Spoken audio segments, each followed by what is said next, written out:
Bonjour à tous, ravi de vous retrouver sur Public Sénat et place ce matin au temps fort de la dernière session parlementaire. Alors que le projet de loi pour la reconstruction de Notre-Dame a été définitivement adopté au mois de juillet, retour au temps fort de l'examen du texte au mois de mai. En première lecture, les sénateurs ont adopté le projet de loi encadrant la restauration de Notre-Dame après l'avoir largement modifié. L'article habilitant le gouvernement à déroger à certaines règles en matière d'urbanisme, d'environnement ou encore de construction, a été supprimé par les sénateurs dès l'examen en commission avec l'accord de quasiment tous les groupes. Les sénateurs ont aussi critiqué l'objectif fixé par Emmanuel Macron de reconstruire la cathédrale en 5 ans. Le rapporteur Les Républicains, Alain Schmitz, a jugé absurde de se laisser enfermer dans le délai de 5 ans si celui-ci doit conduire à rogner sur la qualité du chantier. Le chantier, il durera ce qu'il doit durer, a d'ailleurs appuyé la présidente de la Commission de la Culture, Catherine Morin-Desailly. Enfin, notez que contre l'avis du gouvernement, le Sénat a inscrit dans le texte que la restauration devra être fidèle au dernier état visuel connu du monument avant le sinistre, y compris la flèche. Il a même précisé que l'emploi de matériaux différents de ceux d'origine devra être justifié. Le point de vue des sénateurs sur la restauration de Notre-Dame, c'est tout de suite dans les matins du Sénat. La parole est à monsieur Jean-Pierre Leleux. Merci Monsieur le Président, Monsieur le Ministre. Cet article 2, tel qu'il ressort des travaux de la Commission Culture, concerne déjà un peu en avance l'affectation et le fléchage des fonds recueillis et il ouvre le débat sur le parti architectural qui sera pris pour la restitution du monument. L'Assemblée nationale a inclus une disposition indiquant que les travaux doivent préserver, je cite, l'intérêt historique, artistique et architectural du monument. C'est un premier pas apprécié. La Commission de la Culture du Sénat a souhaité rappeler, ce qui n'est pas un détail, que la cathédrale est consubstantielle à l'élément Paris Rive de Seine, inscrit au patrimoine mondial par l'UNESCO, eu égard à sa valeur universelle exceptionnelle, et que donc la restauration de Notre-Dame ne doit pas concerner exclusivement le monument, mais son intégration dans le paysage des rives de Seine de Paris.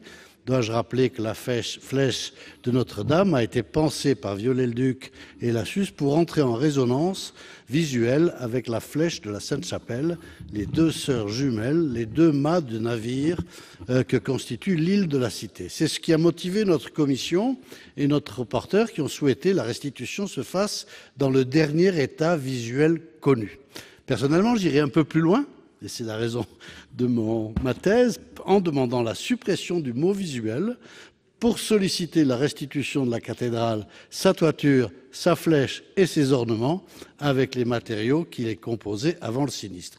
Vous me qualifierez sans doute d'un peu conservateur, mais en somme, vous l'aurez compris, avec quelques réserves mineures, je souhaite une restitution, comme on le dit, à l'identique. Monsieur Assouline, pour prise de parole. Oui, dans cet article, chacun, probablement, parce que ça se voit avec les amendements, on a eu un préambule en commission, va rentrer dans le débat, l'identique, la modernité, le geste architectural, etc. Très franchement, je tiens à dire d'emblée que je trouve que ce n'est pas bien que la représentation parlementaire discute de la création, c'est-à-dire de l'acte créatif architectural, où il y a des artistes, on les respecte, et en général, ils n'ont pas d'ordre à recevoir du pouvoir politique, on leur passe une commande. Mais l'acte créatif, en plus, on n'y met que des mots subjectifs. On va discuter du dernier état visuel connu. Franchement, on dit qu'il ne faut pas de loi bavarde, mais alors là, si certains ensuite veulent discuter quand il va falloir passer à l'exécution de cette phrase, j'imagine les débats. Ah, mais sous quel angle le dernier état visuel? Et est-ce que tout ce qui est quand même important dans le débat, les matériaux qu'on ne voit pas, la charpente, on ne la voit pas, ce n'est pas un état visuel, tout cela peut être complètement mis de côté alors que ce sont des débats d'architectes fondamentaux. Donc je trouve qu'en matière d'art et de culture, on doit rester à notre place, on fixe des cadres légaux, on légifère pour permettre à la création de s'exprimer. Il s'agit de reconstruire.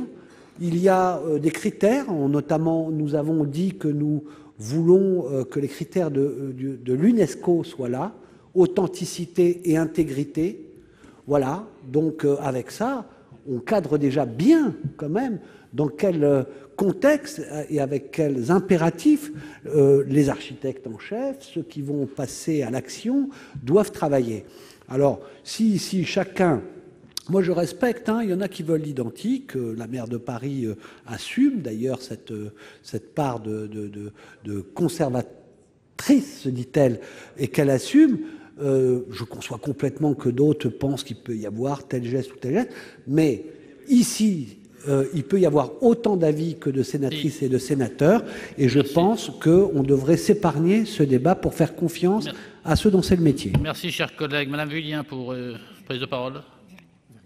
Vérien, pardon. Merci, Monsieur le Président. Deux sujets, en fait, dans cet article. À la fois le périmètre, à savoir, est-ce que c'est que les travaux de reconstruction, de réhabilitation, ou est-ce qu'on va aussi jusqu'à l'entretien? Et en commission, j'ai entendu le ministre dire qu'il envisageait également éventuellement l'entretien derrière. Et là, je pense qu'il ne peut pas y avoir de poids de mesure. Quand on donne une subvention, on la donne toujours pour l'investissement et rarement pour le fonctionnement. Et là, je pense que l'entretien, c'est de la charge de l'État et pas de la générosité privée. Et donc, je pense qu'il est très important de faire en sorte que ce soit bien sur les travaux et essentiellement sur les travaux que l'argent collecté par les différentes fondations notamment et par le Centre des Monuments Nationaux puisse être affecté et non pas à l'entretien et au fonctionnement qui doit être du fonctionnement courant de l'État. Deuxième sujet, comment réhabiliter?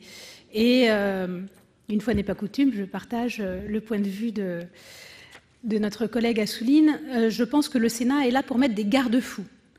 Oui, la Commission nationale de l'architecture et du patrimoine doit avoir un rôle important.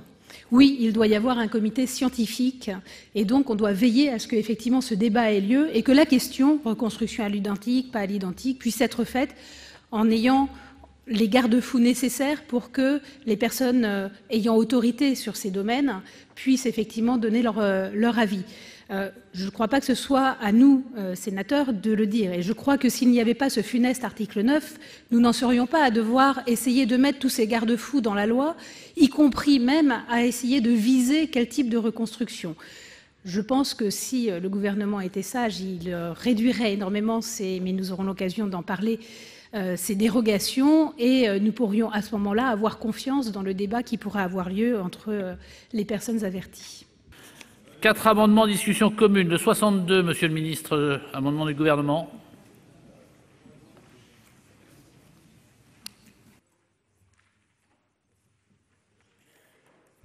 Oui, il s'agit de rétablir à l'article 2 la mention visant à préserver l'intérêt historique, artistique et architectural du monument qui justement permet de rassurer et de créer la confiance.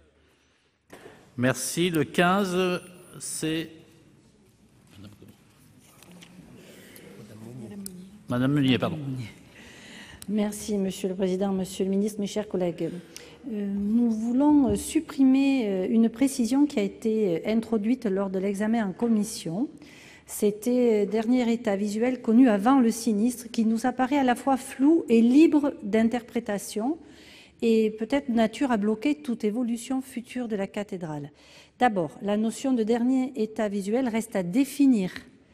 Outre qu'un état visuel peut être différent selon l'angle où l'on se place, selon la vision que l'on a, cette notion, interprétée stricto sensus, impliquerait, et peut-être, j'exagère, mais l'installation ad vitam aeternam d'échafaudage sur la cathédrale ou du retrait définitif des statues d'apôtres qui ornaient la base de la flèche et qui avaient été déposées quelques jours avant le sinistre. Par ailleurs, et surtout, cette formulation laisse entendre que la cathédrale ne peut subir un iota de modification, ne peut être restaurée avec une once d'imagination. Nous n'aurions jamais eu la flèche de Viollet-le-Duc si une telle disposition avait été prévue dans un cahier des charges antérieur au démontage, pendant la révolution de la première flèche de 1250. Et si une telle disposition s'était appliquée au Louvre, Mitterrand n'aurait pas pu faire aménager le Grand Louvre et son entrée par la pyramide de l'architecte de Ming Pai, tout récemment disparu. Je crois que nous sommes tous soucieux de ne pas voir la cathédrale défigurée par des projets farfelus lors de sa restauration. De là à figer pour l'avenir l'état de la cathédrale, il ne faut peut-être pas être trop rigide. Laissons les architectes faire leur travail. Merci, chers collègues. Les 41-42, monsieur Leleux. Monsieur le ministre, donc l'amendement précédent du gouvernement a été rejeté et donc on revient au texte de la commission de la culture. Et ce texte prévoit expressément qu'il restitue le monument dans le dernier état visuel connu avant sinistre. Et donc, à ce titre, je voudrais répondre à un certain nombre de questions. Personnellement, ne vous méprenez pas, je ne suis pas opposé à ce que l'on appelle des gestes architecturaux dans les secteurs patrimoniaux. Ceci étant, ma perception, c'est que Notre-Dame de Paris, c'est Notre-Dame de Paris et que cela mérite une dérogation, si je peux me permettre, à cette acceptation de mettre du contemporain à côté ou dans les édifices classés.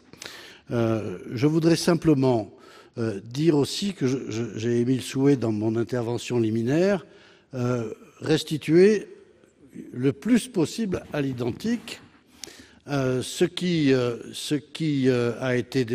j'ai évoqué dans ma déclaration tout à l'heure, de manière à respecter au fond l'équilibre qu'il y a entre la Sainte-Chapelle et la flèche de Notre-Dame.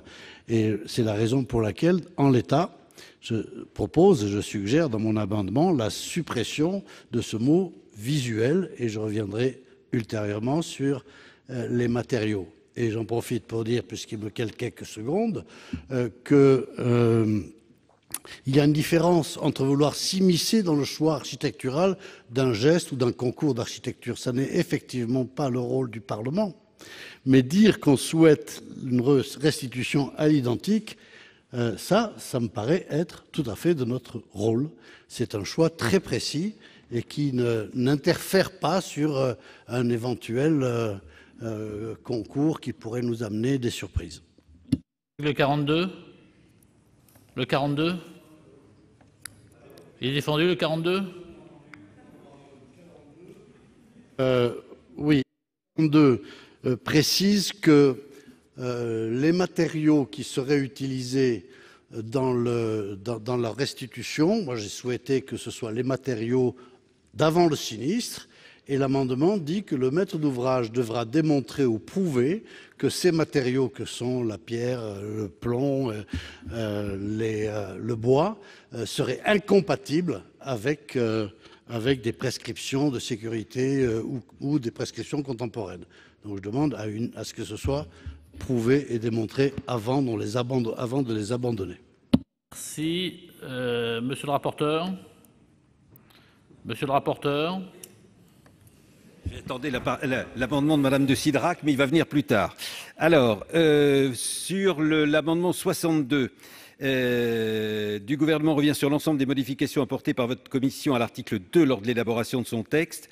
Nous ne pouvons pas ignorer que la présence de la cathédrale de Notre-Dame a été déterminante dans le classement du bien Paris, rive de la Seine, et notre présidente l'a rappelé tout à l'heure. Or, la France, en ratifiant la Convention du patrimoine mondial, s'est engagée à respecter un certain nombre de principes. C'est pourquoi il nous semble indispensable de veiller à ce que les travaux menés sur la cathédrale respectent l'authenticité et l'intégrité du monument. Ça a été tout le débat suite aux auditions que nous avons pu organiser. C'est donc bien entendu, et ça n'étonnera pas Monsieur le Ministre, un avis défavorable que j'émets sur l'amendement. Sur l'amendement 15, présenté par Monsieur Assouline et défendu par Madame Monnier, s'agissant de l'amendement, je rappelle que Notre-Dame a été classée au titre du patrimoine mondial alors qu'elle comportait la flèche de Viollet-le-Duc. C'est l'une des raisons pour lesquelles, sans imposer une restauration à l'identique qui aurait pu poser problème, puisque la question s'est bien en effet posée de savoir est-ce que nous allions vous proposer une restauration à l'identique. Nous avons cherché une autre appellation de façon à ne pas choquer, et je rejoins tout à fait Madame Monnier et Monsieur Assouline dans son intervention, pour laisser un maximum de liberté au geste architectural, ce qui me semble quelque chose d'important. Ce que je voudrais simplement dire, c'est que beaucoup des donateurs, quand ils se sont exprimés, c'est vrai qu'ils ne se sont pas toujours exprimés, mais souvent, dans les fondations, il y avait des mots manuscrits qui accompagnaient notamment des chèques. Eh bien, ils souhaitaient, selon l'expression, que Notre-Dame redevienne Notre-Dame, c'est-à-dire telle qu'ils l'ont connue, voilà, tout simplement, sans se poser plus particulièrement de questions. Donc, je préfère revenir au texte de la Commission, et c'est pour ça que je vous propose un avis défavorable. Pour ce qui est des deux amendements successifs 41 et 42 présentés par notre collègue Jean-Pierre Leleux, il c'est plus loin que la rédaction que j'avais proposée en commission. Nous ne pouvons pas à ce stade présumer des conclusions du diagnostic en cours de réalisation, qui va d'ailleurs prendre un temps long, et qui donc pourrait nous contraindre à certains travaux. Je pense notamment à la nature des voûtes et des murs. J'ajoute que l'usage des matériaux dépend de leur disponibilité. C'est pourquoi il me semble préférable de s'en tenir à la nécessité de préserver le monument dans son dernier état visuel. D'ailleurs, la question de la production de pierre dans les carrières s'est posée. Je crois que c'est M. Ouzoulias qui l'a souligné tout à l'heure. Donc, ça serait un avis défavorable. En revanche, sur l'article 42, c'est un avis favorable, car il me paraît pouvoir permettre d'éclairer les choix qui auront été retenus pour la restauration de Notre-Dame. Il permettra de comprendre les raisons techniques ou sécuritaires qui justifient, dans le cadre de ce projet de restauration, le recours à des matériaux différents de ceux utilisés à l'époque, soit de la construction de la cathédrale, soit de l'édification de la flèche par Viollet-le-Duc. C'est donc un avis favorable pour l'amendement 42. Et Monsieur le Ministre. Bon, alors je suis favorable pour mon amendement, bien sûr. Ouais, si vous voulez, je comprends que la confiance n'exclut pas le contrôle, etc. Mais cette idée que dans vos interventions, je perçois que vraiment on aurait la volonté avec le président de la République, le Premier ministre, le ministère, d'absolument faire quelque chose d'horrible, qui respecte rien et qui gâcherait tout, c'est quand même assez étonnant. Bon, vous êtes dans l'opposition au niveau national, vous êtes certains dans la majorité sénatoriale, d'autres dans l'opposition sénatoriale, enfin. Mais pourquoi faut-il forcément cette espèce de défiance, de méfiance permanente vis-à-vis de l'État et de ses serviteurs? Franchement, le chef de l'État est un homme responsable. Le Premier ministre est un homme responsable. J'essaye d'être en responsabilité à la hauteur de la fonction. Et on a des services au ministère de la Culture où nous avons la chance d'avoir des grands serviteurs de l'État. Et donc, nous avons la volonté, et je vous le dis, mesdames les sénatrices et messieurs les sénateurs, de faire une restauration exemplaire. Et nous serons jugés par les Français dans notre capacité à faire cette restauration exemplaire à la hauteur de ce qu'est Notre-Dame de Paris dans l'imaginaire de nos concitoyens. Donc, franchement, je veux bien que vous nous laissiez croire que, franchement, on est des irresponsables qui allons faire quelque chose d'horrible. Mais non, je vous le dis, une fois de plus, nous allons faire en sorte de faire une restauration à la hauteur de ce que nous demandent nos compatriotes. Alors après, sur visuel ou pas visuel, moi je reprendrai l'argumentaire de monsieur le rapporteur sur la nécessité de se laisser quelques marges de manœuvre, si tant est que nous faisions une restauration à l'identique, pour, notamment en matière de matériaux, prendre en compte les remarques, les avis et les décisions des experts. Et j'en reviens au dernier point. Monsieur le Président de la Commission nationale du patrimoine et de l'architecture, vous voulez recréer quelque chose en plus de ce qu'est votre instance. Mais faites confiance en votre instance, Monsieur le Président. Cette instance a dans la loi des prérogatives. Cette instance, je vous le dis, va être consultée régulièrement sur la totalité du processus, en plus même de ce que sont les moments obligatoires qui sont mentionnés dans la loi. Donc franchement, ne vous dépossédez pas de ces attributions-là et vous aurez, avec celles et ceux qui sont membres de cette commission, tout loisir et tout pouvoir pour exprimer ce que sont vos avis. J'ajoute que dans le cadre de l'établissement public a été mentionné à l'Assemblée nationale le fait que nous allons créer un conseil scientifique au sein de l'établissement public et qui sera constitué de personnalités venant de tous horizons et qui auront comme mission de justement veiller à ce que les décisions prises par l'EPIC correspondent bien à tout ce que sont les législations en matière de préservation du patrimoine, d'archéologie et de tout ce qui nous seront nécessaires dans la restauration de Notre-Dame de Paris. Donc vous voyez bien qu'à la fois il y aura de la transparence, que les commissions compétentes seront saisies et que nous rajoutons même d'autres dispositifs pour s'assurer que cette restauration de Notre-Dame de Paris sera exemplaire. Merci, Monsieur le Ministre. Donc j'ai bien compris que c'était défavorable sur les 3 amendements. Monsieur Ouzoulias, pour explication de vote. Merci, Monsieur le Président. Monsieur le Ministre, oui, je vous en prie, Monsieur le Ministre. C'est favorable, bien sûr. Enfin, l'amendement du gouvernement est favorable. Mais ça me paraît le minimum. Merci, allez, Monsieur Ouzoulias. Merci, Monsieur le Président, Monsieur le Ministre, mais comprenez bien nos préventions. Nous sommes dans une loi d'exception. Et vous ne nous avez pas dit ce que vous souhaiteriez respecter des dispositions législatives en vigueur. Donc notre seule solution pour qu'un certain nombre de principes de fond soient respectés, c'est de les introduire dans cette loi d'exception. Si vous aviez voulu respecter littéralement les règles en vigueur, vous ne seriez pas venu avec nous ici avec une loi d'exception. Et je le dis à Monsieur Gattolin, bien évidemment, la charte de Venise n'a pas de valeur législative. Mais, chers collègues, c'est un principe d'éthique. Et dans une loi d'exception, il est bien que figurent des principes d'éthique, parce que c'est ceux-là qui nous permettront d'avoir une garantie sur les travaux qui seront réalisés. Voilà. Et par rapport à la charte de Venise, moi je voudrais revenir sur le document de Nara qui me semble fondamental, dont je vais vous relire la phrase rapidement.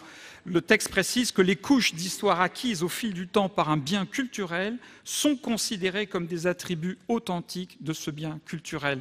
Ce qui veut dire que la flèche de Viollet-le-Duc est constitutif de ce monument dont l'histoire va de la fondation de la cité au 1er siècle après Jésus-Christ jusqu'à l'incendie de ce mois-ci. Et je pense qu'il est fondamental dans ce cas-là de revenir au bâtiment comme nous l'impose le principe de la charte de Venise, de revenir au bâtiment tel qu'il a été détruit par l'incendie. Bien évidemment, le Parlement ne doit pas dire ce qui est le beau et le vrai. Les essais d'art officiel ne sont jamais très concluants. Mais ce qui est essentiel, c'est que le Parlement fasse respecter des principes d'éthique que nous défendons de façon forte à l'échelle internationale. Et la discussion sur la flèche de Viollet-le-Duc doit rentrer dans ce débat éthique sur des valeurs que nous portons dans le monde international. Donc je voterai aussi les amendements de notre collègue Leleux parce qu'ils sont conformes aux engagements internationaux de la France. Merci, chers collègues. Madame Vérien, pour explication de vote. Merci, Monsieur le Président. Monsieur le Ministre, vous croyez que nous doutons de votre parole, mais pas du tout. Vous nous dites que vous voulez reconstruire de façon éthique, respecter toutes les règles, notamment celles de l'UNESCO, et la seule chose que nous faisons, c'est de l'écrire. Nous écrivons ce que vous nous dites que vous allez faire. Je ne vois pas en quoi il y a une vraie suspicion, finalement. Donc, je ne comprends pas non plus cette opposition. Nous écrivons simplement que le site est classé à l'UNESCO et qu'il faut respecter ce qui est écrit dans la charte, tout simplement, qui vaut cette inscription. Donc, je ne comprends pas pourquoi revenir sur l'écriture de précision, finalement, qu'a proposé la Commission. Donc, de la même façon, Conseil scientifique, Conseil national d'architecture et du patrimoine, nous sommes tout à fait d'accord, donc nous ne mettons pas en cause. Et d'ailleurs, effectivement, c'est écrit dans la loi, et c'est bien que ce soit écrit dans la loi, comme ça nous montrons que nous approuvons ce que vous nous dites vouloir faire.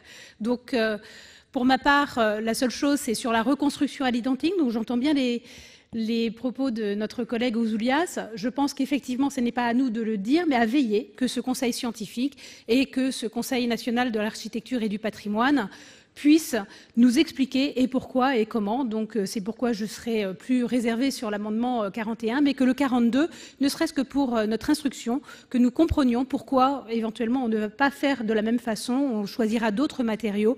Je trouve cela intéressant et donc je le voterai. Merci, cher collègue. Monsieur Assouline, pour explication de vote. Oui, monsieur le ministre, vous avez été parlementaire, donc vous savez ce que c'est que de défendre le rôle du parlementaire qui n'est pas d'être en suspicion toujours vis-à-vis du gouvernement, mais quand même d'avoir cette liberté, cette autonomie et de vouloir cadrer. Donc, je suis même certain, que si vous n'aviez pas été nommé ministre, cette loi serait arrivée avec autant d'exceptions que je ne pense pas que vous auriez tout de suite, vous seriez tout de suite monté au créneau pour dire que c'est complètement légitime, parce que ça rompt avec une tradition de tous les parlementaires qui s'occupent de culture, à l'Assemblée nationale comme au Sénat, quelle que soit d'ailleurs leur appartenance politique. On a toujours créé une certaine unité qui s'est manifestée dans l'adoption de la loi création et patrimoine il y a 3 ans. On a défendu les mêmes concepts ensemble, avec force, et ça a été voté, je pense, à la quasi-unanimité, en tous les cas ici. Donc voilà, ne nous reprochez pas ça, surtout quand il y a autant d'exceptions. Ensuite, je suis d'accord avec tout ce qu'a dit M. Ouzoulias, sauf que l'éthique, c'est pas forcément, elle va pas se loger dans les mots identiques ou dernier état visuel. Hein. C'est-à-dire que les mots qu'emploie l'UNESCO nous ramènent à l'éthique. C'est pour cela que le gouvernement a tort de vouloir enlever ça. Quand on parle d'authenticité, d'intégrité, ce sont des mots éthiques qui disent quelle est la marche à suivre. Par contre, identique et dernier état visuel, c'est quelque chose d'assez restrictif qui donne qui peut empêcher les architectes de travailler. Ça sera quoi le débat? C'est pas à nous à l'avoir, à mon avis. Mais enfin, on peut l'avoir entre nous, mais pas de façon législative. Le débat sera, franchement, pas sur la restauration du monument lui-même. Ça va se concentrer sur la flèche. Alors, c'est vrai que c'est une des strates dont il faut préserver l'authenticité. Elle date du 19e siècle. On peut se dire que dans 2 siècles, ils pourront aussi discuter de la strate qu'on a mise au 21e siècle. Hein, puisque c'est le cas pour le... Conclure, chers collègues. Voilà. Donc, ce que je pense, c'est que là-dessus, il faut l'enlever du débat législatif. Tous ces mots identiques et tout vont nous enfermer. Merci. Madame Robert, pour explication de vote. Oui, rapidement. Merci, Monsieur le Président. Non, je voulais dire au ministre qu'il est au Sénat et que sur un sujet comme ça, on n'a pas besoin de parler d'opposition, de majorité. Surtout sur un sujet lié au patrimoine et sur un monument exceptionnel. Et c'est vrai que lorsqu'on a examiné la loi création, architecture et patrimoine, je peux vous dire que sur beaucoup d'articles, on s'est retrouvés parce que le patrimoine aujourd'hui mérite qu'on aille au-delà de ces querelles politiciennes pour faire consensus. Et je regrette, Monsieur le Ministre, que ce projet de loi ne fasse pas consensus entre vous et entre nous, et qui plus est après avec l'Assemblée nationale. Alors pourquoi nous avons déposé cet amendement sur la question de l'état visuel?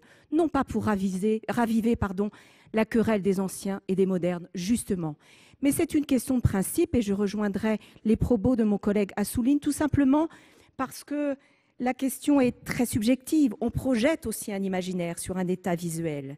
Et l'idée, c'était d'en faire une question de principe pour dire qu'en tant que législateur, je pense que nous n'avons pas à imposer un point de vue, même si j'ai bien compris que l'écriture fait que nous n'imposons pas un point de vue, mais l'amendement de M. Leleux, en enlevant visuel, nous incite quand même à aller un peu plus loin dans cette réflexion. Et parce qu'on sait aussi que tout au long de son histoire, ce monument a fait l'objet de beaucoup de débats. Et de ces débats qu'on a aujourd'hui dans cette enceinte-là. Je pense que la meilleure chose, c'est de faire confiance aux personnes compétentes et de laisser ouverte la réflexion pour que justement, eh bien, on puisse se projeter demain ou dans la modernité, ou dans le passé, mais ça n'est pas à nous de le décider. Chers collègues, Monsieur Delège, pour explication de vote. Merci, Monsieur le Président. Monsieur le Ministre, vous nous demandez de vous faire confiance. La confiance, ça ne se décrète pas, ça se mérite. Et vous êtes en train de récolter ce que vous avez semé au travers de ce texte de loi, en faisant, comme viennent de le dire certains de mes collègues, une loi d'exception. L'article 9, c'est un acte de défiance à l'encontre du Parlement. Et maintenant, vous êtes en train de nous reprocher de nous exprimer au travers d'amendements. Comme vient de le dire ma collègue Madame Robert, vous êtes ici au Sénat et les parlementaires ont le droit de déposer des amendements, que ça vous plaise ou pas. Et j'étais profondément choqué, je vous le dis, Monsieur le Ministre, quand vous reprochez à Monsieur Leleux ces amendements en nous disant vous êtes dans l'opposition. Mais tout à l'heure à la tribune, qu'est-ce que vous nous disiez? Qu'il fallait faire l'unité, qu'il fallait faire l'union. La reconstruction de Notre-Dame, ce n'est pas simplement le projet du président de la République, c'est le projet de tous les Français. Et ici, nous sommes les représentants des Français. Nous avons le droit de nous exprimer. Alors, si vous voulez mériter la confiance, ayez au moins l'obligeance, de temps à autre, d'écouter le Sénat et le Parlement, et peut-être d'envoyer quelques signes en acceptant des amendements, plutôt que systématiquement en les refusant pour rétablir votre texte d'origine. Merci. Madame Goulet, pour explication de vote. Oui, Monsieur le Président, Monsieur le Ministre, je vais pas employer les mêmes termes que mon collègue, mais je vous trouve bien sévère avec le Sénat. Donc tout le monde a à peu près dit la même chose, c'est-à-dire c'est du travail parlementaire. Mais je voudrais quand même reprendre le début de cet article, parce que personne n'est figé. Lorsque la disposition a été ajoutée concernant la formation initiale et continue des professionnels disposant de compétences particulières, ce que notre collègue Assouline a soulevé tout à l'heure, mais c'est une disposition qui pose aucun problème. C'est une disposition auquel, évidemment, les donateurs avaient peut-être pas pensé, etc. Mais c'est une disposition qui est frappée au coin du bon sens. Donc, on n'est absolument pas figé ici sur un texte ou sur une position. Et je crois, moi, que ce débat devrait être nourri. Et puis, peut-être dans le temps de la reconstruction, comme en plus vous voulez qu'on procède par ordonnance à un moment ou à un autre de ce texte, rien ne vous empêchera de revenir au Sénat et à l'Assemblée nationale si on a besoin de dispositions législatives complémentaires. Le chantier est de 5 ans, très bien. Le général Georges Olin, que j'ai aussi vu la semaine dernière, nous donne rendez-vous en avril 2024 et on espère qu'on y sera tous parce qu'il y a des sénatoriales en 23. Ceci étant, moi je vous trouve bien sévère, Monsieur le Ministre, avec le Sénat et j'espère que le reste de la discussion va vous permettre d'avoir une autre opinion de la Haute Assemblée. Merci Madame la Présidente Morin-Desailly. Oui, merci Monsieur le Président. Quelques mots pour vous dire un peu notre déception, Monsieur le Ministre, parce que vous nous avez habitués à un travail peut-être plus constructif sur les textes de loi d'origine gouvernementale. Ce que je voulais dire, cette confiance, elle a été sur le sujet du patrimoine. Elle a été rompue lors de la loi Elan, en tout cas pour une majeure partie des membres de notre commission de la culture, de l'éducation et de la communication, qui avions tellement travaillé à la loi El Cap. Vous étiez d'ailleurs député vous-même à l'époque. Nous avons participé à quelques réunions ensemble. Et pour une loi votée à l'unanimité de la représentation nationale après 4 lectures.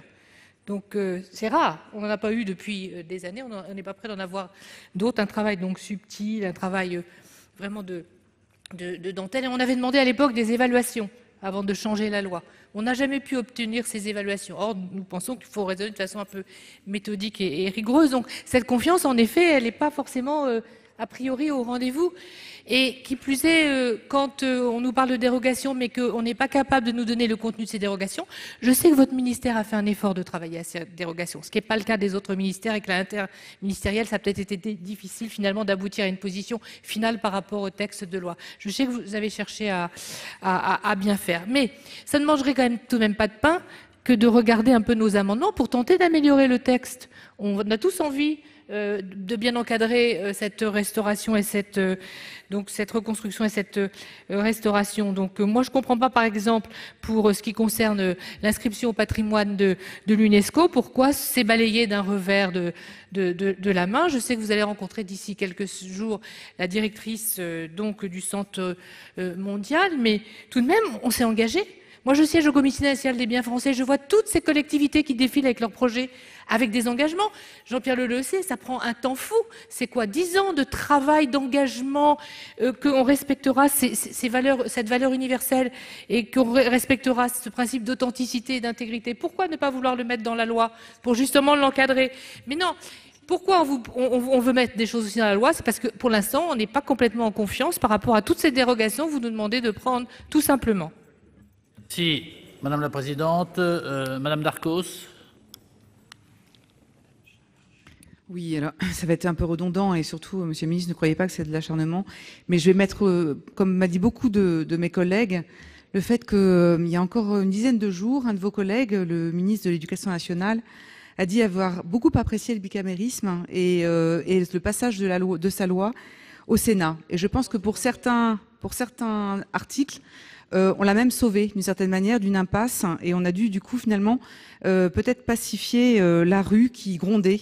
Et là, bien évidemment, on n'est pas dans ce schéma-là, mais comme l'a dit plusieurs de mes collègues, je crois qu'honnêtement au Sénat, on a montré par la loi LCAP et par tout ce qu'on a fait sur le patrimoine que nous sommes non pas des spécialistes, mais en tout cas des gens qui s'y connaissent un peu. Je n'ai rien contre l'Assemblée nationale et contre les nouveaux députés, mais le fait que vous ne concédiez aucun de nos amendements actuellement, depuis le début, et que vous reveniez systématiquement au texte d'origine de l'Assemblée, ça va continuer à faire poursuivre cette suspicion. Le temps politique n'est pas le temps du patrimoine, et vous ne serez peut-être plus ministre, il y aura peut-être un autre gouvernement ensuite. Nous, on veut vous remettre le ministère de la Culture au centre de cette restauration, qui durera sûrement plus que 5 ans. Et donc, on veut vous donner pour ça des billes pour asseoir véritablement cette restauration. Donc voilà, c'est un appel aussi à ce que vous puissiez de temps en temps accepter nos amendements. Merci, chers collègues. Le président Retailleau, pour explication de vote. Oui, sur les deux amendements de notre collègue Jean-Pierre Leleux notamment, je voudrais faire deux remarques sur la flèche et puis ensuite sur les matériaux qui pourraient être réutilisés. Sur la flèche, notre attention, en essayant de susciter au moins ce débat, c'est que nous avons le sentiment qu'il y a une forme d'indignité à la fois vis-à-vis de l'art dans le 19e siècle. Est-ce que le 19e siècle est un grand siècle pour l'art qui mériterait de conserver les traces artistiques et est-ce que Viollet-le-Duc est vraiment un grand architecte? Nous avons le sentiment, lorsque vous pensez à un concours international, que ces deux éléments sont en train de se joindre pour essayer d'écarter, de trouver d'autres solutions. Je voudrais simplement redire, Pierre Rosenberg, que personne ne contestera ici, avait l'habitude de dire que le 19e siècle, c'est le grand siècle, notamment de la sculpture et de la peinture. Regardez ce que le 19e siècle nous a apporté dans les peintres. De Géricault à Courbet, à Monet, à Manet, à Renoir, à Caillebotte, à Degas et aux autres, et même à Cézanne, certains même enjambant les 2 siècles. Sur la musique aussi, Debussy, Gounod et plein d'autres. Et bien entendu, sur la littérature, c'est un grand siècle. Et Viollet-le-Duc est un grand architecte. Je pense qu'on cite souvent Hugo comme étant quelqu'un qui a contribué à sauver Notre-Dame. Mais je pense que Viollet-le-Duc a tout autant que Hugo contribué à sauver la cathédrale. Donc je pense qu'aucune indignité artistique et culturelle ne doit peser ni sur le 19e siècle, qui est un siècle récent dans l'histoire et notre histoire de l'art, ni sur Viollet-le-Duc. Et pour ce qui concerne les matériaux, là aussi, bien sûr, j'entends qu'on peut mettre du titane, j'entends qu'on peut remplacer les chênes par du béton. Mais franchement, nous avons la première forêt de chênes.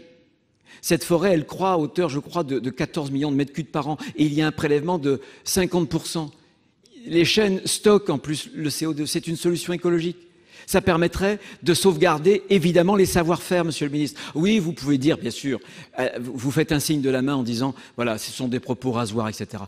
Tolérez, Monsieur le Ministre, qu'ici au Sénat, on puisse donner notre avis et tolérez qu'on puisse dire aussi que préserver cette voûte avec des chaînes qui viendraient de toute la région française, que nos compagnons du devoir et d'autres pourraient travailler plutôt que des grands groupes de béton. Je pense que voilà, on a le droit d'émettre en tout cas cette préférence. C'est ce que nous faisons aujourd'hui. Merci, chers collègues. Monsieur Dominati.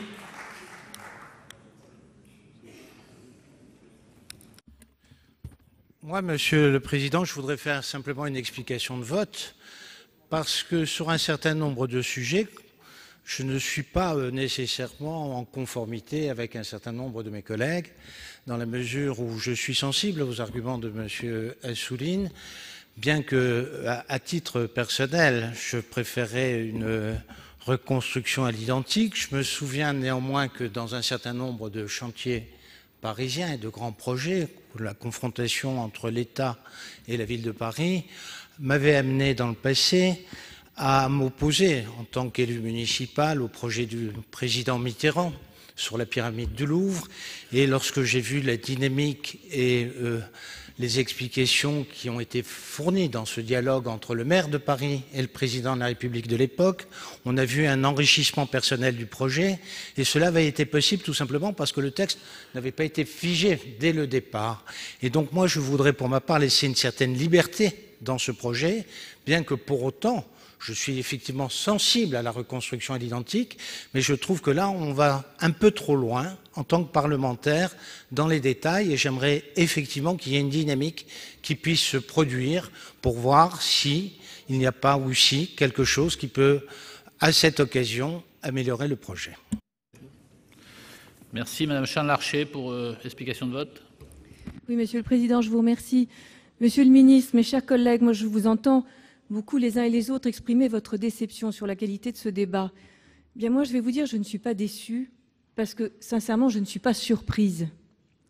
Le nombre de textes que l'on nous soumet au sein de cette Assemblée, où on nous demande de nous faire confiance, où on nous reporte au PLF. Alors, je vais citer simplement celui que j'ai eu la chance de rapporter, celui sur la création de l'Office français de la biodiversité, où il n'y a jamais que un trou budgétaire de 40 millions d'euros, après tout, c'est pas grand-chose, et où on nous dit, mais faites-nous confiance, votez-le, et puis on verra ça au projet de loi de finances. Idem avec la loi Pacte, qui a été citée tout à l'heure, où au sein de la loi Pacte, on a parlé de la privatisation de l'aéroport de Paris, où nous n'avions même pas le cahier des charges, et où on nous a dit, faites-nous confiance, vous verrez le cahier des charges. Effectivement, on l'a vu une fois que la loi a été votée. Vous voyez le résultat aujourd'hui, un référendum d'initiative partagée. Donc, Monsieur le Ministre, moi je voudrais juste vous dire une chose. Vous avez été maire, vous connaissez les maires, vous connaissez leurs difficultés. Vous êtes aujourd'hui face à des parlementaires qui représentent les maires et les collectivités. Si aujourd'hui, on peut s'affranchir de toutes les difficultés qu'ils rencontrent lorsqu'ils ont un problème sur un édifice classé, où ils doivent se soumettre, et ils le font bien volontiers, à l'avis de l'ABF, restaurer exactement à l'identique. Et vous savez tout ce que cela comporte comme énergie, comme dossier, comme difficulté. Si aujourd'hui, vous demandez à notre Assemblée de ratifier ce que vous voulez nous faire passer, eh bien, je suis désolée, Monsieur le Ministre, mais c'est un mépris affiché vis-à-vis des élus que nous sommes, vis-à-vis de ceux que nous représentons. Alors, avant de nous demander effectivement de vous faire confiance, eh bien, tâchez de la mériter et d'être au moins à la hauteur du débat aujourd'hui, en permettant tout simplement que les amendements, ou alors, à moins que vous n'ayez aucune marge de manœuvre, mais que les amendements que nous vous proposons soient étudiés avec attention et bienveillance. Merci. Monsieur Leleux pour explication de vote. Monsieur le Président, Monsieur le Ministre, je ne voudrais pas que les amendements que j'ai déposés puissent être perçus comme des attitudes politiciennes. Je suis tout simplement un admirateur quasi inconditionnel de l'œuvre de Viollet-le-Duc et de Lassus. Et, pardonnez-moi, je crains simplement que de remplacer cette architecture admirable puisse dénaturer, au fond, l'ensemble de l'étude qu'avait faite à l'époque et qui est constituée par de très nombreux ouvrages.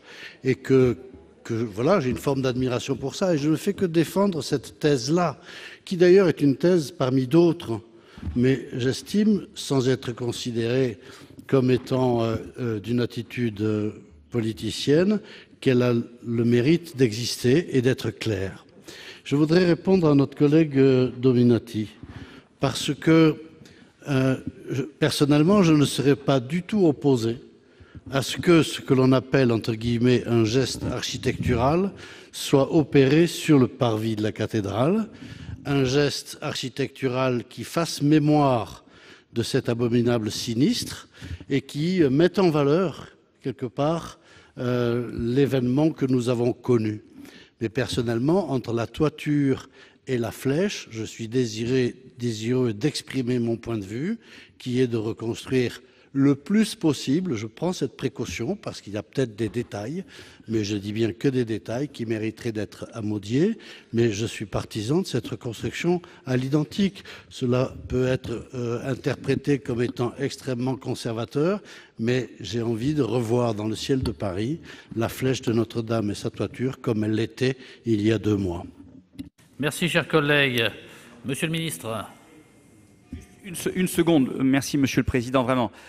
Monsieur Leleux, vous avez bien résumé et je ne remets pas du tout en cause votre avis et je ne dirai jamais que vous avez des arrière-pensées politiciennes parce que nous nous connaissons depuis trop longtemps et on a suffisamment eu l'occasion de travailler ensemble et j'espère dans l'avenir sur des textes importants pour voir qu'on essaye toujours de regarder le fond en essayant de dépasser justement ces questions-là.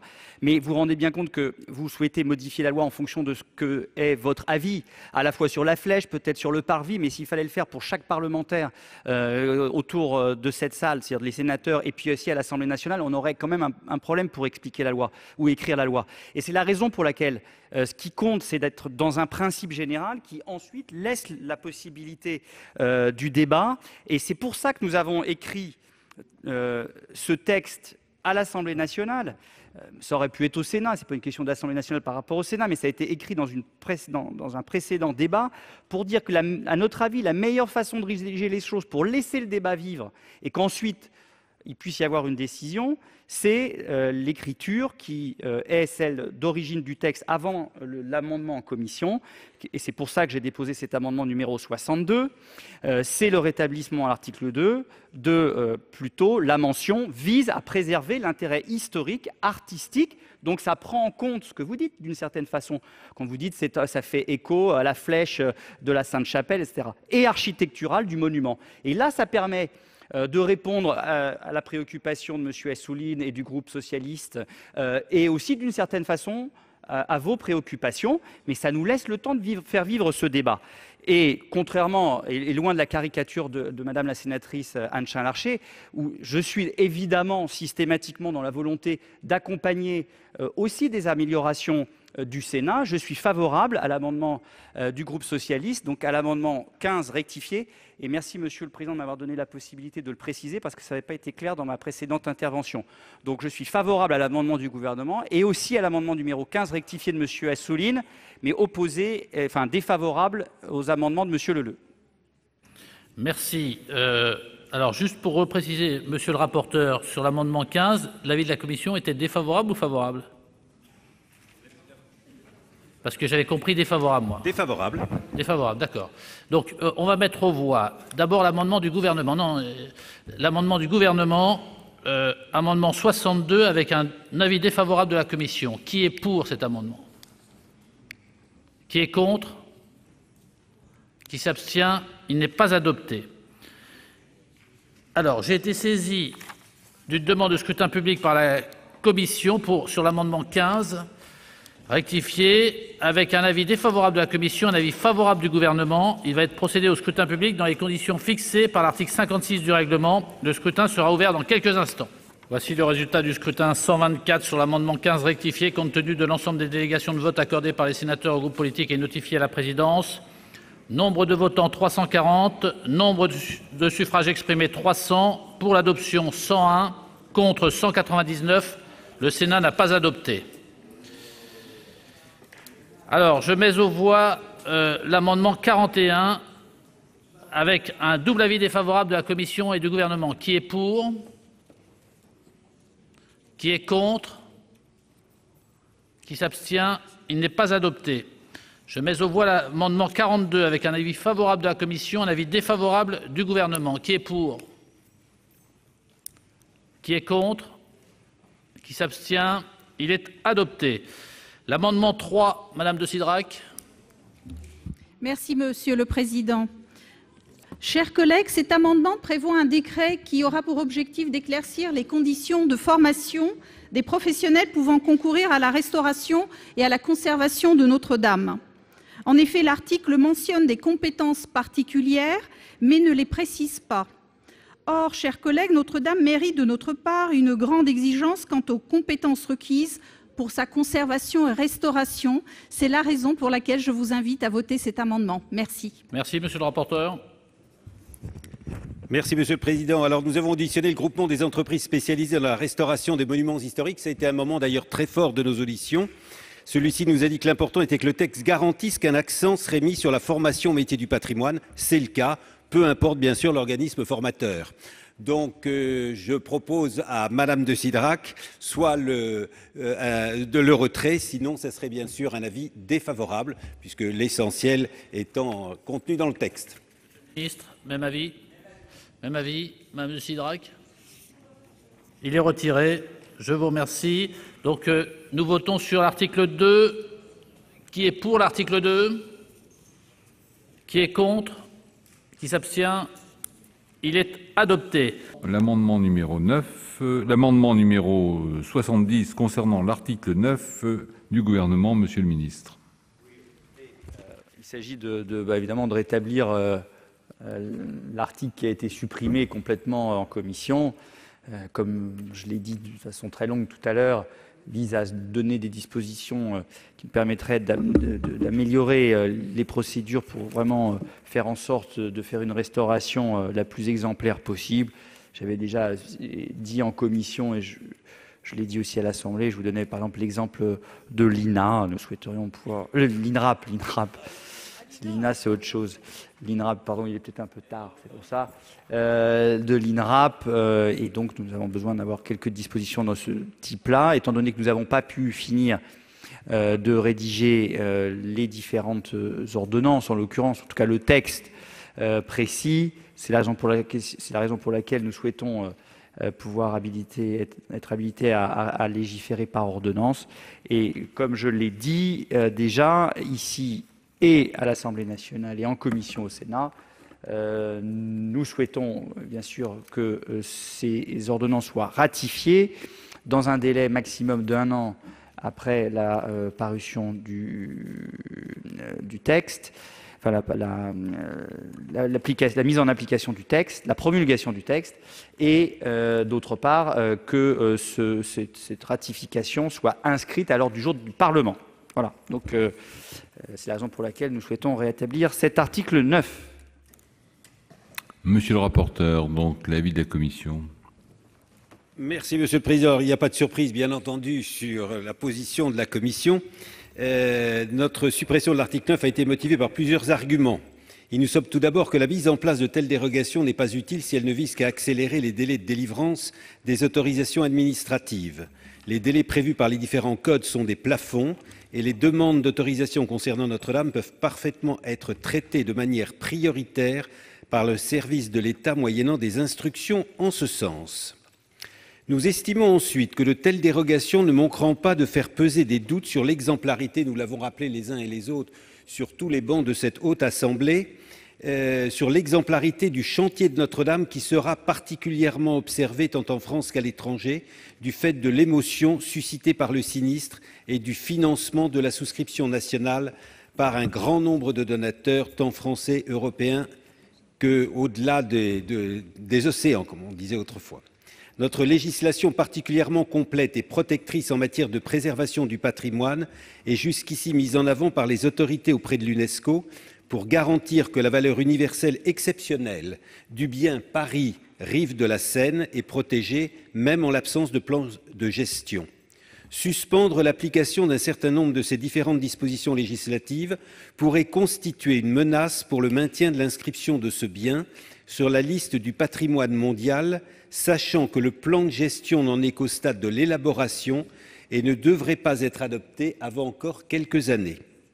Nous considérons enfin que la mise en place de telles dérogations constitue un vrai danger pour la crédibilité de notre législation, déjà mise à mal par les dérogations prévues par la loi Elan, comme Madame la Présidente de notre commission culture l'a rappelé tout à l'heure, loi Elan votée donc le 23 novembre 2018. Elle ne serait pas comprise également par les autres propriétaires de monuments historiques. Nous avons eu l'occasion de vous le redire, Monsieur le Ministre, collectivités territoriales en tête, qui lancent quotidiennement des chantiers dans le cadre des lois en vigueur. L'État ne peut pas se permettre de s'en affranchir, même pour l'un des chantiers les plus emblématiques du point de vue du patrimoine, sans prendre le risque de leur remise en cause. Les règles en vigueur apportent, me semble-t-il, une véritable sécurité pour le bon déroulement des chantiers et leur délai d'exécution, tout en offrant des garanties en termes de transparence et d'acceptabilité. C'est pourquoi nous ne souhaitons pas que cet article puisse être rétabli. C'est donc un avis défavorable que j'émets. Merci. Explication de vote, Madame Dominique Vérien. Merci, Monsieur le Président. Concernant les dérogations, évidemment, il y a le côté que citait notre rapporteur, à savoir comment une commune ne va pas pouvoir s'affranchir justement des règles, alors que nous, à Notre-Dame, on le fait. Tout à l'heure, les élus de Rungis étaient là, ils ont une église, première église en ciment armé construite par Fraissinet, ils aimeraient bien pouvoir s'affranchir d'un certain nombre de règles, ils ne pourront pas. Mais à Notre-Dame, on peut le faire. Mais ce n'est même pas seulement ça, parce que la brimade d'une commune, ma foi, ce serait ni la première ni la dernière, mais c'est plutôt sur un problème de droit que j'attirerai votre attention, et notamment sur la jurisprudence du Conseil constitutionnel et sa décision 2016-745, qui considère qu'en matière d'ordonnance, prévue à l'article 38 de la Constitution, le législateur doit suffisamment préciser les finalités des mesures susceptibles d'être prises par voie d'ordonnance. Le Conseil constitutionnel considère que les ordonnances sont une atteinte grave au pouvoir législatif et donc par conséquent doivent être très clairement encadrées dans le temps mais également dans le périmètre d'action. Il ne me semble pas que la rédaction actuelle de l'article 9 définisse correctement et dans le temps et dans le périmètre d'action ces ordonnances. Merci. Madame Sonia de la Provoté. Oui, Monsieur le Ministre, le Sénat, comme vous avez pu le constater, étudie avec beaucoup d'attention et de précaution ce texte de loi. Une loi d'exception dont l'article 9 a cristallisé une grande part de nos inquiétudes. C'est pourquoi nous avons proposé sa suppression. Notre-Dame est à tous, cela a été dit maintes fois. Elle ne peut donc être prétexte à créer un précédent au travers de dérogations à ce jour inconnues de nous, justifiées au titre d'une rapidité supposée nécessaire. Ces dérogations créerait une brèche législative dont nous méconnaissons l'ampleur dans nos propres pratiques patrimoniales qui, vous le savez, Monsieur le Ministre, font l'honneur, la qualité et l'attractivité de la France. Elle ne peut non plus, au travers de ces dérogations, être l'otage de ce Graal politique qui voudrait que l'on imprime sa marque sur le passé ou dans Paris par un geste architectural à chaque nouvelle mandature. L'audace ne peut être considérée comme l'ultime qualité au-dessus de toute obligation et rigueur dans les procédures architecturales et patrimoniales. La modernité à tout prix n'est pas un incontournable de la restauration, c'est une mode, c'est devenu une manie.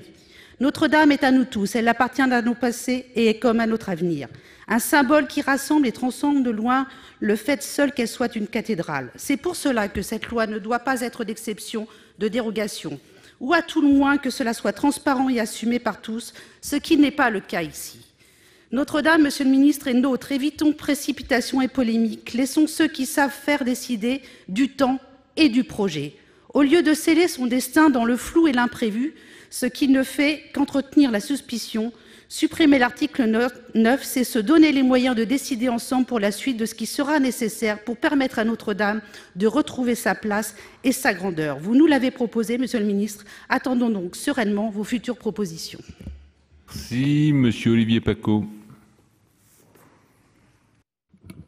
Merci, Monsieur le Président. Monsieur le Ministre, je souscris évidemment à ce qu'a dit notre rapporteur et je crois que l'immense majorité de nos collègues le feront aussi. Mais Dieu merci, ou plutôt Marianne merci, la parole présidentielle ne fait pas loi, hein, ce n'est qu'une parole. Et les lois d'exception dans notre histoire, malheureusement, elles n'ont jamais de bons relents. Alors, c'est vrai que Notre-Dame, c'est un peu notre âme. Et donc, il y a eu effectivement une vague d'émotions très forte. Mais l'émotion ne doit pas enjamber la raison. Or, c'est ce qui se fait à travers ce texte.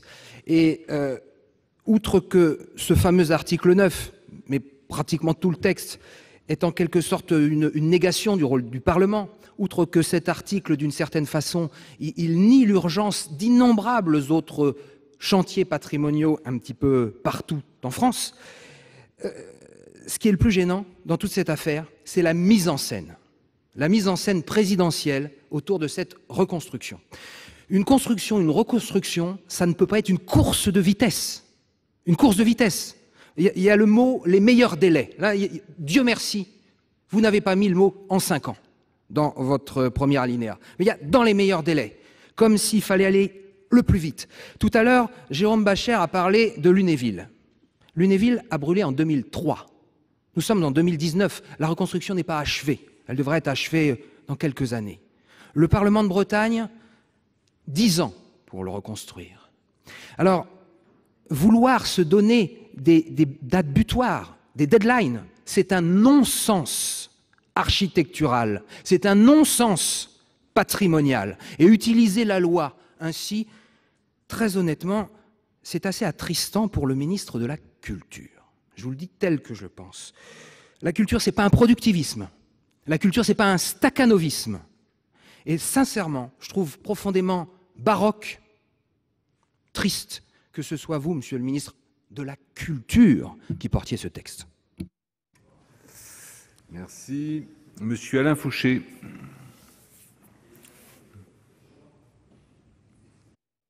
Monsieur le Président, Monsieur le Ministre, dans le cadre du groupe des indépendants, nous sommes 3 qui voteront comme le souhaite le gouvernement, c'est-à-dire Monsieur Bignot, Monsieur Capu et moi-même. Bon, j'entends parler de la durée des chantiers qui sont suivis par les architectes des monuments historiques ou des bâtiments de France. On entend ça dans cet hémicycle, mais quand vous rencontrez les maires, qu'est-ce qu'ils vous disent? Ça ne peut pas avoir de langage. Les maires se plaignent que les chantiers n'en finissent pas, que les choses changent, que quand un architecte arrive, l'architecte suivant dit des choses qui sont tout à fait contraires. 19 ans pour un chantier, vous trouvez ça bien, 19 ans pour un chantier? Je ne trouve pas ça extraordinaire. Ensuite, j'entendais tout à l'heure, on comparait avec ce qui se passe dans la commune. Il n'y a aucun lien entre ce qui se passe dans une commune avec une église, une commune de 200 habitants, et un chantier tout à fait exceptionnel comme est celui de Notre-Dame. Donc je dis simplement, à ouvrage d'exception, je dis mesure d'exception pour plus d'efficacité, de rapidité, tout ça dans le sérieux. Et je pense que là-dessus, j'ai raison. Et vous ne le voterez pas, c'est pas grave, vous ne le voterez pas, c'est pas grave. Mais je sais ce que les Français pensent, je sais ce que les maires pensent, vos maires pensent du travail qui est fait parfois par les architectes. Donc je veux dire, sur un dossier comme celui-ci, qui est un dossier exceptionnel, bon, tout à fait inhabituel, il faut quelque chose d'efficace et de rapide. Merci. Monsieur Jérôme Bascher. Monsieur le Président, Monsieur le Ministre, je ne suis pas propriétaire de monuments historiques, je vous rassure, mais avec Olivier Paccaud, nous avons la chance d'habiter le département de l'Oise, qui n'est pas le moindre des départements en termes d'inscription et de monuments classés. 3 cathédrales. Gothiques, elle aussi. Alors c'est vrai que votre texte est un peu baroque pour une cathédrale gothique, c'est peut-être ça le geste législatif, il faut qu'il soit architectural. Mais pour revenir, à cette heure-là, c'est pas mal. Pour revenir au sujet, nous défendons, et je le défends bec et ongle, l'architecte des bâtiments de France dans notre département. Et c'est pas facile. Vous le savez que c'est pas toujours facile. Et quand vous défendez le patrimoine, vous le dites tant aux propriétaires privés, et on me dit il fait suer, c'est trop long, il a dit oui, il redit non, etc. Vous voyez les maires sur leurs églises qui attendent autant comme autant. La DRAC, puis l'ABF, puis en fait ils ne sont pas d'accord avec le CRMH, et puis de toute façon il n'y a pas les crédits, et ainsi de suite. Et on leur dit, vous savez, vous êtes bien bêtes finalement de respecter la loi et celle que l'on défend et l'égalité républicaine parce qu'on va faire une loi d'exception. Ça, ce n'est pas encourager les propriétaires de monuments historiques, collectivités, comme personnes particulières, à respecter les règles. C'est vraiment une incitation au meurtre patrimonial et je trouve ça dommage. Je trouve ça dommage. Parce que c'est ça le signal qui sera envoyé en disant « vous faites encore des lois d'exception pour l'État, etc. » alors que moi, ce n'est pas possible. Eh bien non, trouvons de l'égalité. Peut-être que dans la bonne idée, ça aurait été d'alléger quelques procédures ici ou là et d'en profiter avec cette restauration qu'il sera, je n'ai aucun doute là-dessus, remarquable. Mais je n'ai aucun doute là-dessus, vous voyez. Mais parce que j'ai confiance dans les gens de l'art. Merci. Monsieur David Assouline. Oui, ce qui est surprenant dans ce débat qui a été structurant des travaux du Sénat pour critiquer cette loi et l'amender, c'est surprenant que vous n'avez jamais essayé pour nous convaincre, Monsieur le Ministre, de nous décliner un petit peu quelles sont les dérogations que vous voulez. Quoi? Un peu plus concrètement. Ça nous permettrait d'avoir un aperçu. Mais c'est comme si vous voulez une espèce de chèque en blanc parce que vous ne savez pas encore où vous allez. Il y a une injonction que ça doit mettre 5 ans. Donc vous dites qu'il faut qu'il y ait toute liberté de faire parce que l'objectif c'est 5 ans avant la qualité, avant, etc. Donc moi je ne doute pas de votre philosophie, Monsieur le Ministre. Je sais que sur ces questions, votre passé plaide pour vous, de parlementaire, vous êtes attaché à la culture, au patrimoine, et c'est unanime, les défenseurs de la culture et du patrimoine sont unanimes pour dire que ces dérogations ne sont pas possibles, y compris pour l'autorité de l'État elle-même ensuite, pour faire respecter des règles. Mais vous êtes dans quelque chose qu'on a rappelé au début, qui est, il y a une volonté présidentielle et il faut laisser ce cadre ouvert. Nous, on ne peut pas suivre. Ça a été dit tout à l'heure, le rappel au Conseil constitutionnel. Mais moi, ce que je sais, c'est pour ça que je voulais savoir un peu plus précisément dans ce débat, quelles sont les dérogations que vous vouliez. Nous, à la ville de Paris, on ne veut qu'aucun arbre soit abattu. Voilà, c'est une volonté, une décision, une déclaration. C'est la préservation de l'environnement et c'est... Voilà. Non, non, non, je ne parle pas des arbres dangereux, on peut toujours les abattre. On parle concrètement dans... Non, non, non. Voilà, nous, c'est notre point de vue. On ne veut pas qu'il y ait la liberté de déroger à ça, à cette vision. Ensuite, très concrètement, la ville de Paris a utilisé ce que permet la loi NOTRe quand il y a des urgences qui sont déclinées dans la loi NOTRe pour un aménagement à la Tour Eiffel. Parce qu'il fallait aller vite, notamment les attentats, etc. Voilà.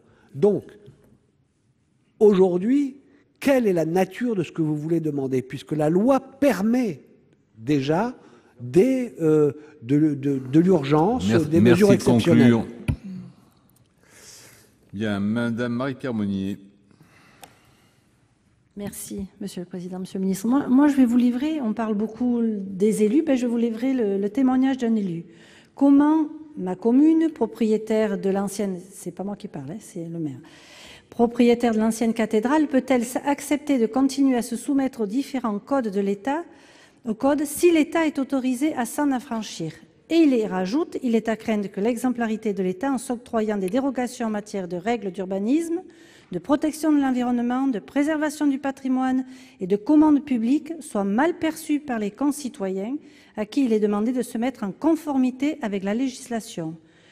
Si nous ne souhaitons pas habiliter le gouvernement à légiférer par ordonnance dans ce domaine, c'est d'abord parce qu'au regard du texte lui-même, ça a été dit, nous ne savons pas quelles règles vous attendez contourner, tant les termes employés permettent de rester dans le vague. Et compte tenu, ça a été déjà dit, mais je le redis, de ce que nous avons constaté dans le cadre de la loi Elan, où malgré nos mises en garde, le gouvernement a supprimé le garde-fou de l'avis des ABF, qui a été revu et simplifié à peine 2 ans auparavant par la loi LCAP.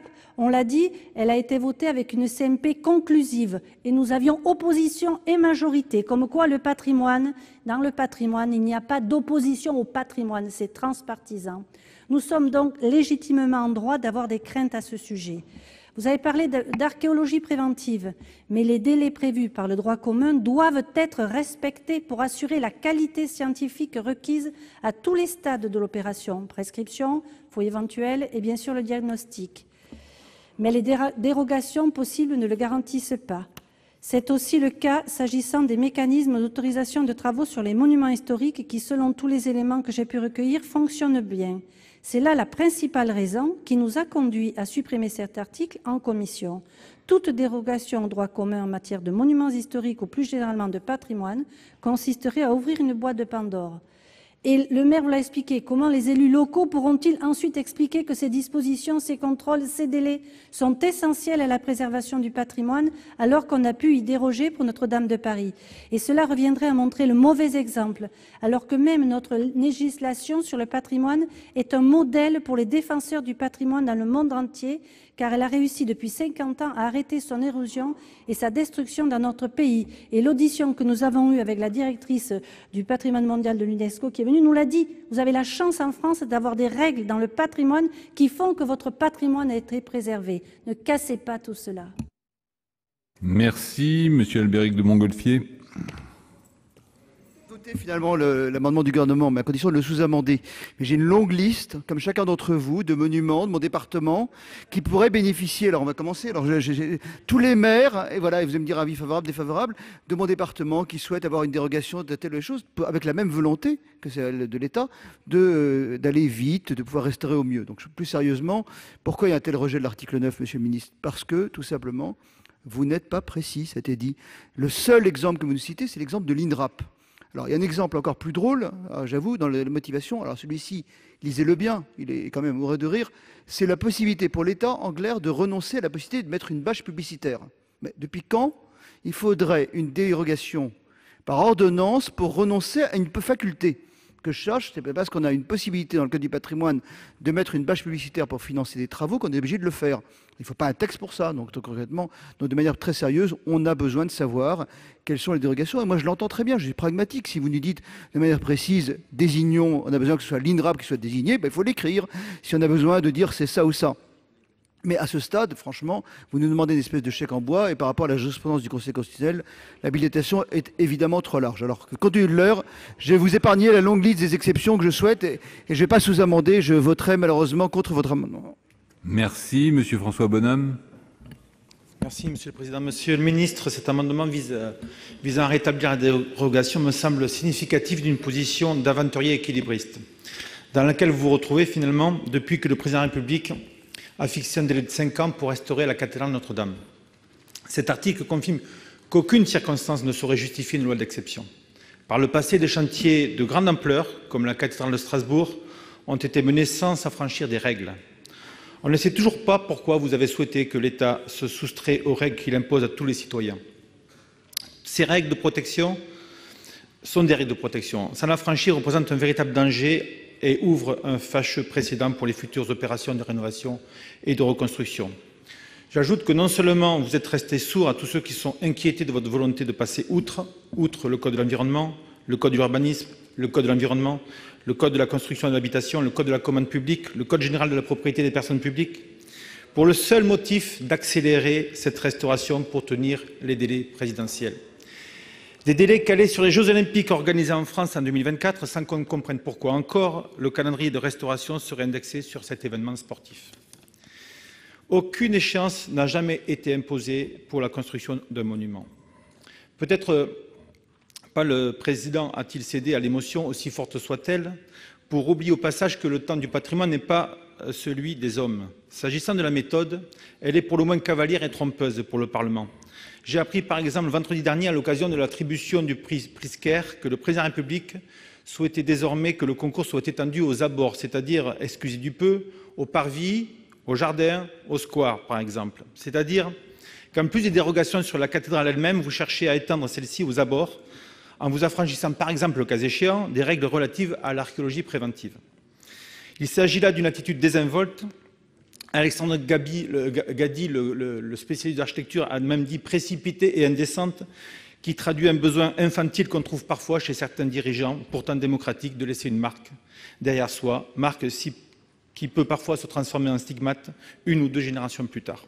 Au total, votre attitude me paraît contradictoire avec votre intention déclarée au début de cette discussion de conforter l'unité nationale qui s'était fait jour dans les heures qui ont suivi l'incendie. Car malheureusement, en agissant de la sorte, vous faites preuve d'un risque, vous faites prendre un risque à notre pays avec cette loi d'exception, car face à un tel enjeu, vous n'avez malheureusement pas le droit à l'erreur. Il ne reste plus qu'à poser un cierge pour espérer que ce risque ne se réalise pas. Merci. Madame Angèle Préville. Merci, Monsieur le Président, Monsieur le Ministre, mes chers collègues. L'émotion qui a été suscitée par l'incendie le 15 avril de la cathédrale Notre-Dame de Paris, et après tout, qui n'a pas pleuré ce jour-là, c'est l'esprit de la pensée médiévale qui nous a percutés, nous, dans notre modernité.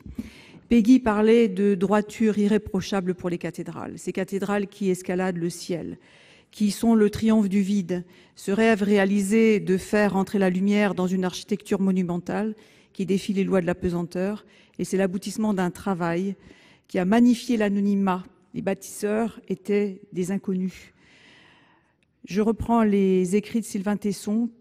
Aucune signature ne s'associe à leur édification, personne à honorer.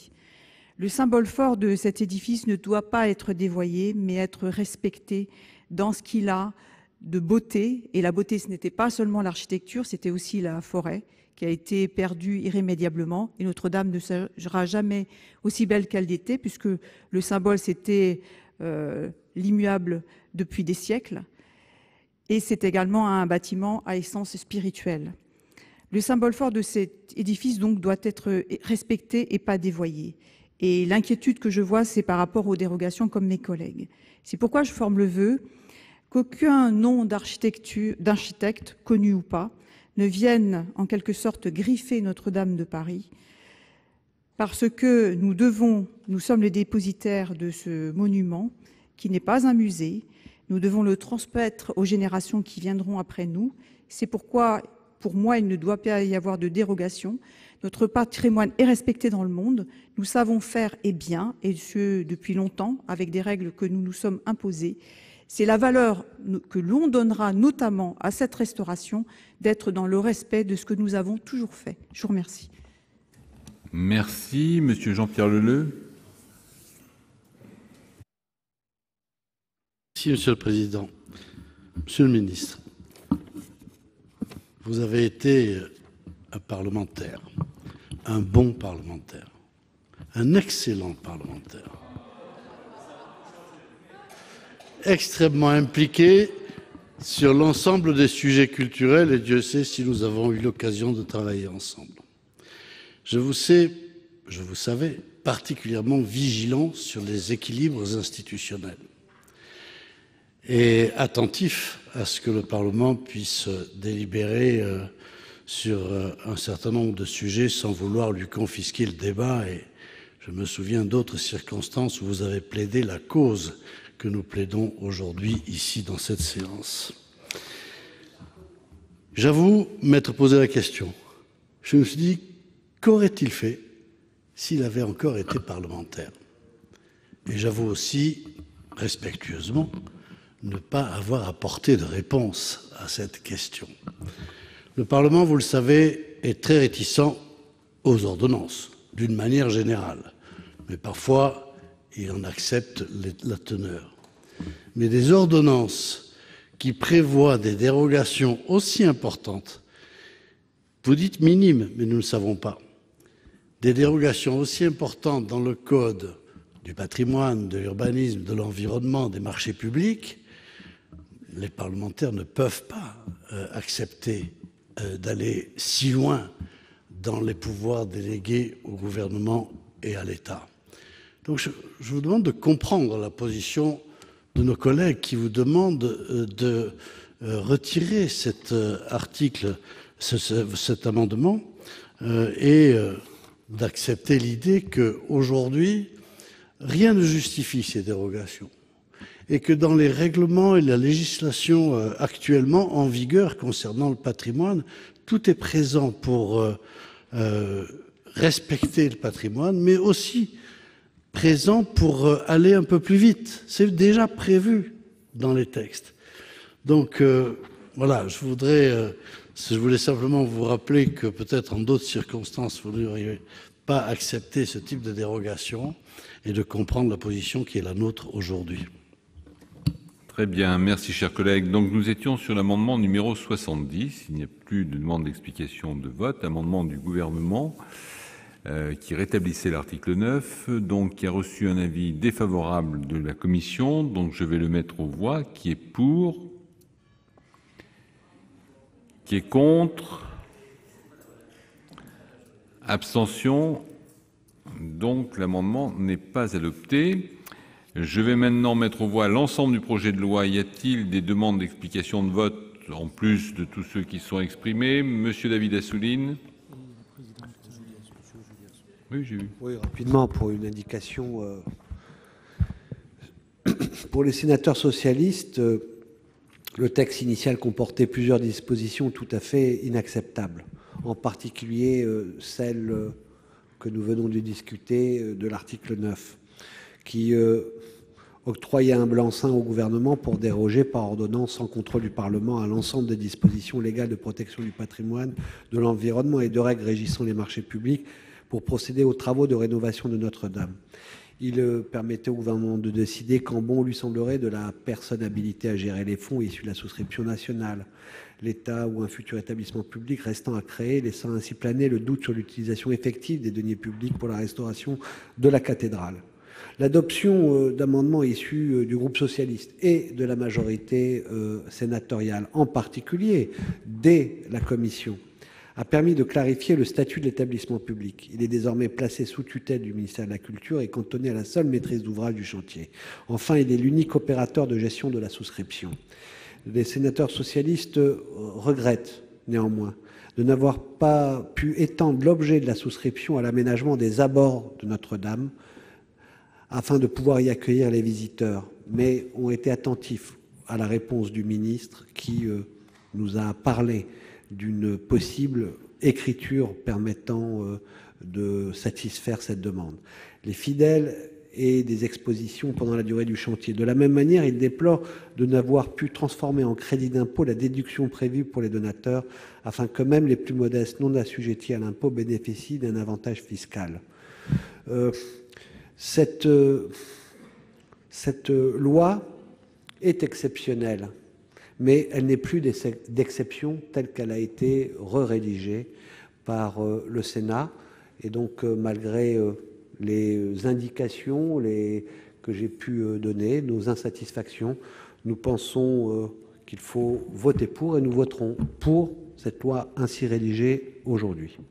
Merci, Monsieur Pierre Ouzoulias. Merci, Monsieur le Président.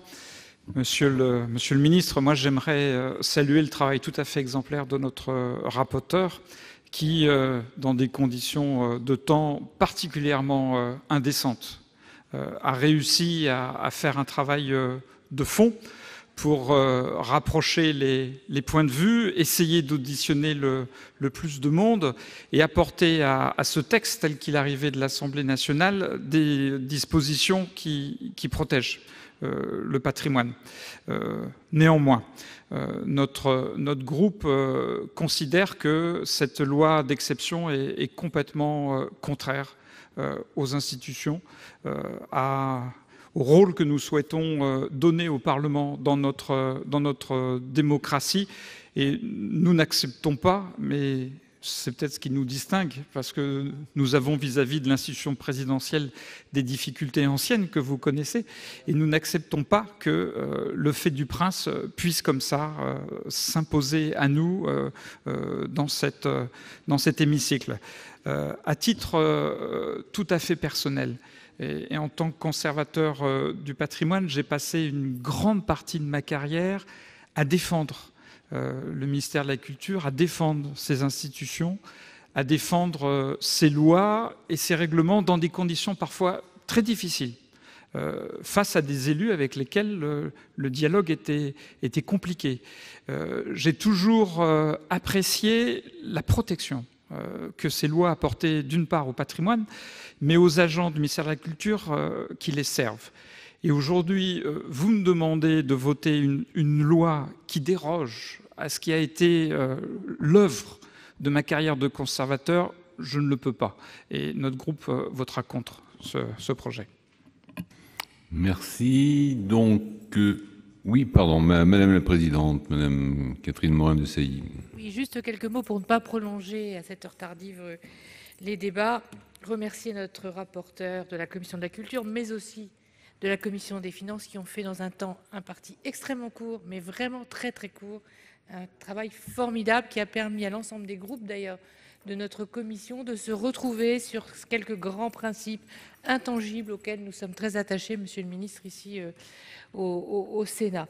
Monsieur Leleux l'a rappelé, vous avez été parlementaire, donc vous connaissez en réalité l'état d'esprit dans lequel nous pouvons nous trouver aujourd'hui, très frustrés de ne pas avoir pu améliorer, contribuer à améliorer avec vous ce texte. Bien entendu, nous avons pu voter un certain nombre d'amendements, mais je note que sur 75 amendements, seuls 3 ont bénéficié d'un avis de sagesse ou favorable. L'avis favorable, c'est la Commission nationale d'architecture et du patrimoine, chers collègues. Mais Monsieur Leleux sait bien que c'était déjà inscrit au cœur de la loi. On avait eu à cœur de le mettre dans la loi LCAP, que de toute façon cette commission pouvait s'auto-saisir. Donc c'est un amendement certes satisfaisant ici, mais nous aurions aimé vraiment progresser avec vous, Monsieur le Ministre, sur bien d'autres sujets.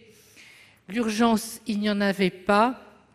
Très sincèrement, à nous précipiter, à devoir travailler suite à la loi de distribution de la presse, où je crois que nous avons aussi apporté beaucoup de choses pour que cette loi puisse être votée, cette loi gouvernementale, Monsieur le Ministre, et je crois qu'on aurait pu prendre encore 3-4 semaines pour travailler encore plus sérieusement, parce que vous l'avez dit vous-même, un certain nombre de questions ne sont pas réglées, ne sont pas prêtes, il faut encore réfléchir et avancer, ne serait-ce que savoir quelle est la formule qui permettra de gérer les travaux, l'État ou l'établissement public. Voilà, on n'est pas plus avancé ce soir. Alors je sais que une très large partie de ce texte vous a tout de même échappé au ministère de la Culture, c'est un secret pour personne. Nous, notre souhait, c'est que le ministère de la Culture continue à disposer de ses prérogatives et continue à être fidèle à sa grande histoire. Au moment où nous fêtons le 60e anniversaire du ministère, je peux vous dire que nous sommes un peu inquiets quand même quant à l'avenir du ministère d'André Malraux, et je n'imagine pas 30 secondes d'ailleurs André Malraux s'effacer devant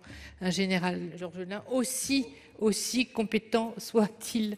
Je tiens à le dire tout de même. Merci à tous. Merci.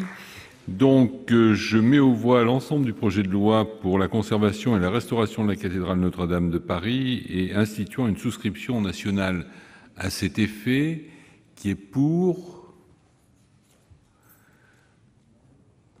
Qui est contre? Abstention? Donc le texte est adopté. Voilà pour les débats en séance qui se sont tenus au mois de mai autour de la reconstruction de Notre-Dame. Vous avez pu entendre le point de vue des sénateurs, notamment opposés à toutes les mesures dérogatoires prévues pour pouvoir avancer plus vite dans le chantier. Vous l'avez vu, les sénateurs jugent qu'il faut prendre le temps de reconstruire correctement Notre-Dame et ne pas rester à l'objectif fixé par Emmanuel Macron de reconstruction dans 5 ans. Vous pouvez toujours voir et revoir toutes les séances sur notre site publicsénat.fr. Très bonne journée sur les chaînes parlementaires.